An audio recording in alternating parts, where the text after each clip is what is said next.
Elon Musk is all over the news for there was an article by Wired that came out exposing, and again, as I exposing Elon Musk and his use of inexperienced engineers who are aiding in the government takeover. Okay, so when you frame things like that, of course it's going to send people off the roof.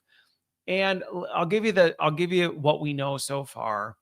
And please, if you're listening to this, and even if you're hearing the way I'm describing this right now, I'm getting ready for the messages that are, Christopher, how can you defend that man? All this. I'm not. Okay.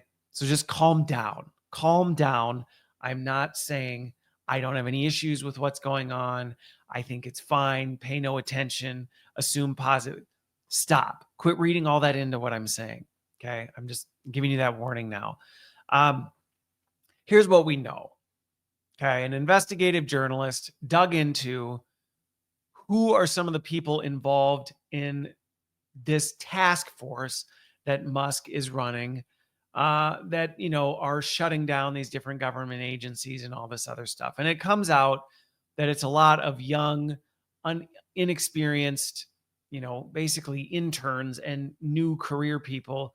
And so, yes, it is getting plastered all over the headlines that the hands of our country are in the hands of people who have no idea what they're doing, and democracy is over, and this is the end of the world, and Elon Musk is here. And then on the flip side, now to be fair, because I know there are people who are bristling at me saying that, to be fair, the counter to that I see that is equally frustrating to me are the people that are going, pay no attention to this. This is the best thing ever. The government sucks.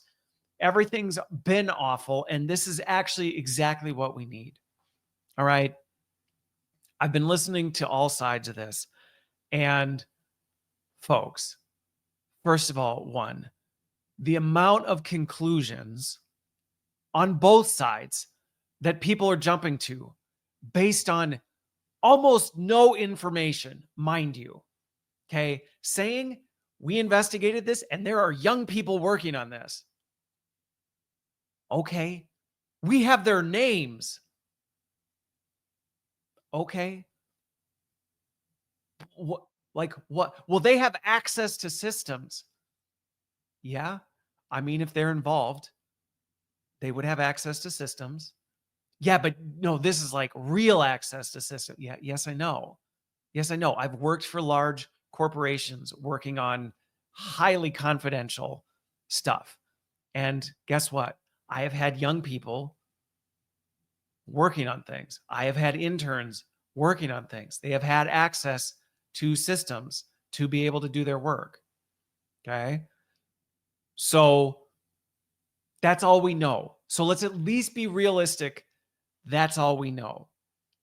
And the doomsday conclusions are speculation.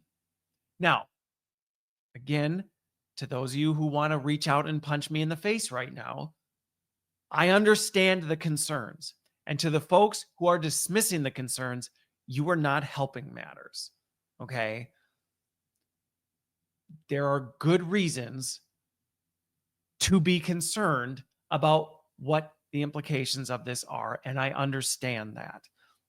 It feels very much like a lot of very fast, very ill-informed decisions are being made. Sweeping changes are being made. There is right now a lot of attitudes that the way it's always been done is stupid and we're going to come in and blow it up. And the way it's always been done is not stupid. And honestly, as I watch this one in particular play out, it reminds me a lot of what I see in corporations happen all the time, and it's a changing of the guards. You had the folks that they've been doing it the way they have. It's been working, even though it hasn't been working.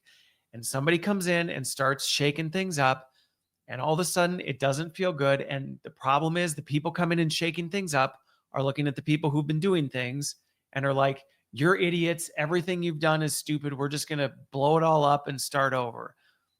And that's foolish because there are reasons why things are done the way they are. There are reasons why things are in place the way they are. And to completely disregard that is stupid.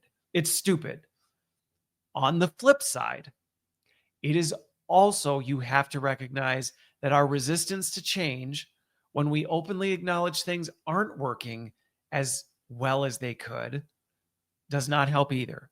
And I've been in organizations where you run into this same thing where you go, hey, I actually think we might need to think about changing that. We can't change that. And before even hearing, like, can we talk about it? It's just absolutely not. I've been here for 30 years and this is how we've always done it. And there's 1,000 reasons why we do it. And these young punk kids, they just are blowing things up. And it's like, well, those young punk kids also have bright ideas. They're not idiots. So let's treat them with respect and let's appreciate the fact that they are looking at this stuff through a lens of, I haven't been doing it for 30 years. So I at least know, why do you do that? Why are we doing that? Isn't there a better way to do that? And when they ask that, you can't bring down the band hammer and say, because that's how you do it. And so I don't want to necessarily sit and focus on, is this task force good or bad? Is this other stuff? I want to bring calm to it because holy cow, in a matter of days, this has turned into like a firestorm. And what I'm watching is more division as two camps of people, both of who I think are out of bounds, lobbing meteors at each other and then wondering why we can't make progress and why this is a mess. So let's calm down. Is there reason to be concerned about this given some of the other factors? Sure. Yes, there is. And I am very interested to know more. And there seems to be a lot of resistance going back to the acts I just talked about with the EU AI guidance. There seems to be a lot of resistance and anger for transparency and accountability into what are these task force doing? Who's running them? What are they responsible for? How are they go about making these decisions? Do we have transparency into those decisions? Are we taking into consideration the thoughts of people who don't just think like this? Or are we coming in with a bulldozer?